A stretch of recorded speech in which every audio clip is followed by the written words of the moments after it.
Yes Manisha बहन।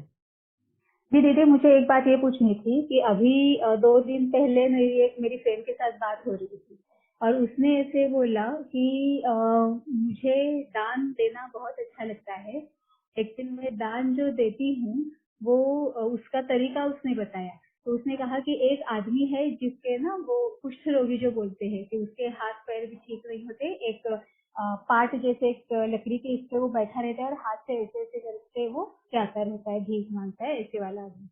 तो वहाँ कोई एक ऐसा आदमी है जो उसके ऑफिस के आने जाने के रास्ते पर है।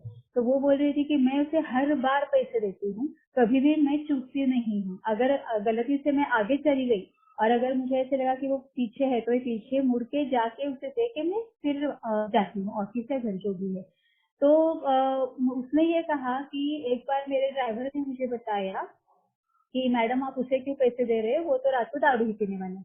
तो फिर उसने कहा कि मैंने ड्राइवर को ऐसे बताया कि हाँ दारू पी रहे क्योंकि अभी वो दिन भर जो कुछ भी करता है, मतलब खाने पीने के लिए इस तरह से भटकता रहता है, धूप में ऐसे इस तरह से, मतलब बहुत ज्यादा हार्ड उसका लाइफ है। तो अगर वो दारू नहीं पिएगा तो रात को उसे नींद भी नहीं आएगी। तो इस वक्त दारू उसके लिए मेडिसिन जैसा काम कर रही है।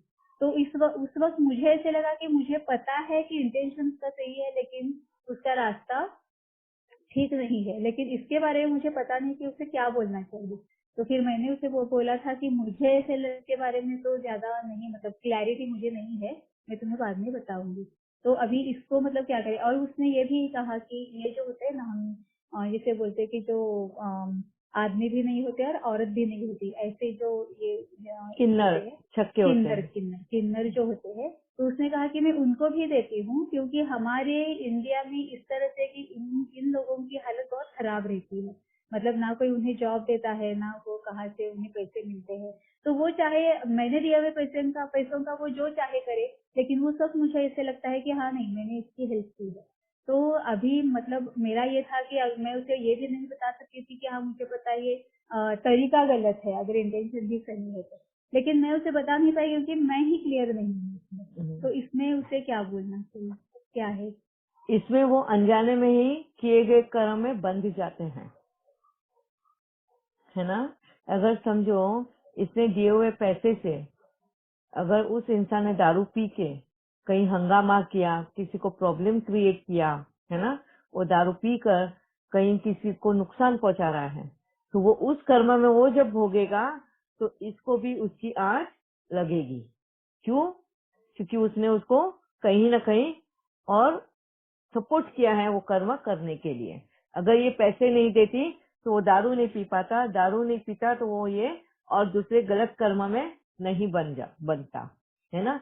इसी जगह पे अगर तुम्हें देना ही है पैसा तो उनसे कुछ भी काम करवा लो। जैसे बहुत बार अगर आप देखो सिग्नल पे बच्चे लोग होते कपड़ा लेकर वो गाड़ी को एक फटका मार देते, फिर वो हमारे यहाँ दे देते पैसा। उस कर्म से हम छूट जाते हैं क्योंकि उसने गाड़ी पोंछ के दी, हमने उसके बदले में उसको भले ही फिर वो 100 रुपया दो, तुम 1000 रुपया दो, उसने काम कर कर दिया है तुम्हें और उसके बदले में तुमने उसको पैसे दिए हैं, है ना। तो उस कर्म से हम चुकतू हो जाते हैं। लेन देन उसने दिया, सफाई किया, हमने पैसे दिए। ऐसे ही हमको किन्नरों से भी, किन्नर भी आते हैं। पहले के टाइम पे किन्नर गाना गाते थे, डांस करते थे, कव्वाली बोलते थे, ऐसे कुछ ना कुछ उनकी कलाओं से वो हमें एंटरटेन करने की कोशिश करते थे। उसके बाद ही हम उनको पैसे दिया करते थे, है ना। आजकल इतना लोगों के पास ना टाइम है सुनने के लिए, ना उनके पास टाइम है इतना हमें रिझाने के लिए। और यही वजह बन जाता है कहीं ना कहीं हम उनके कर्माज में भी बन जाते हैं अगर उन्होंने उन पैसे का दुरुपयोग किया रहता है। तो उनको यही गाइडलाइन देना है, अगर आप दे रहे हो तो फ्री में मत दो, कुछ भी काम करा लो। कुछ नहीं ना आए हैं तो उनको बोल रहे हैं ठीक है मेरा सामान ये रिक्शा में रखवा दे, और उसके बदले में तुम उनको पैसे दे दो ना। कुछ भी काम करा लो मगर फ्री में नहीं दो पैसे, क्योंकि कहीं ना मतलब कहीं हम उनको बैक करने के लिए भी और ज्यादा सपोर्ट कर रहे हैं कि उनको लगेगा अरे बैक करके इतने पैसे मिल रहे हैं तो हमको एफर्ट से क्यों लेने हैं। तो उनको आलसी बनाने में, उनको सही गाइडेंस ना देने के लिए भी हम कहीं ना कहीं वजह बन रहे हैं, है ना। इसके बाबा देखो कितनी बार मुरली में बोलता है, बेग नहीं करो मेरे सामने, भीख मत मांगो मेरे सामने। कितना बाबा हमें मुरली में एक एक चीज का संस्कार सिखाता है। भीख मांगना मतलब कहीं ना कहीं हम आलसी बनने के लिए सपोर्ट करना है। बाबा बोलता है ना, अगर तुम्हें चाहिए तो एफर्ट्स लो, उठो, करो, खड़े रहो, और मेरे सामने बैठ के भीख मत मांगो कि बाबा मेरा ये काम करा दे, बाबा मेरा वो कर दे, बाबा ऐसा कर दे, बाबा वैसा कर दे। अगर तुम्हें चाहिए तो तुम उठो, है ना।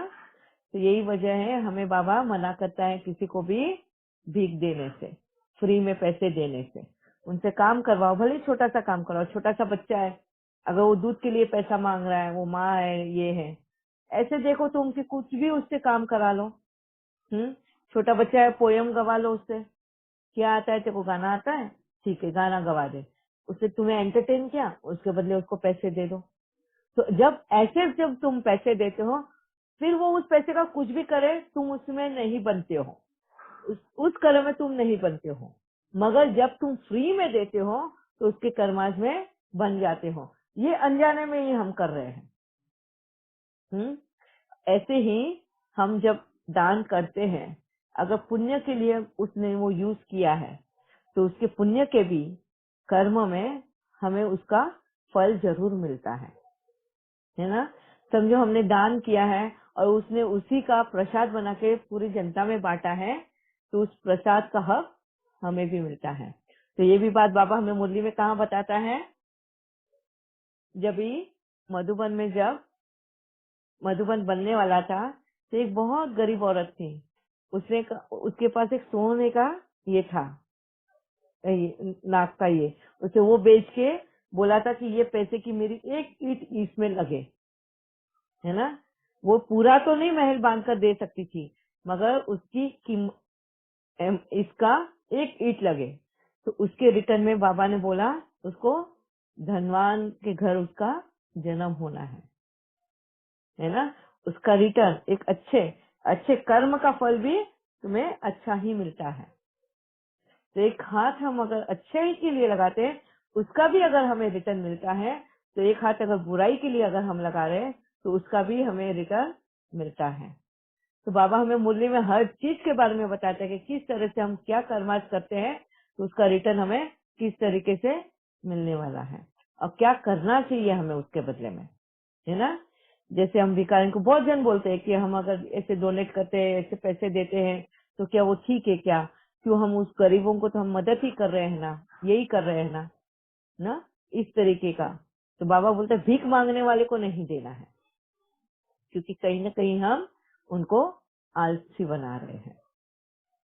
ठीक है, इजी मनी मिलने से एनकरेजमेंट भी मिल जाता है उनको गलत काम करने के लिए, उसकी वैल्यू नहीं रखते हैं वो।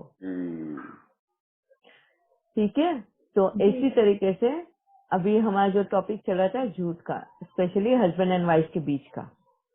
ठीक है, तो ये वाइस वर्सा भी होता है, भरोसा तोड़ने का। हस्बैंड भी बहुत बार ऐसी बातें कहते हैं या कुछ है कि जहाँ वाइफ भी अपना भरोसा खो देती है अपने हस्बैंड के ऊपर से, स्पेशली रिलेशंस को लेकर हो जाता है।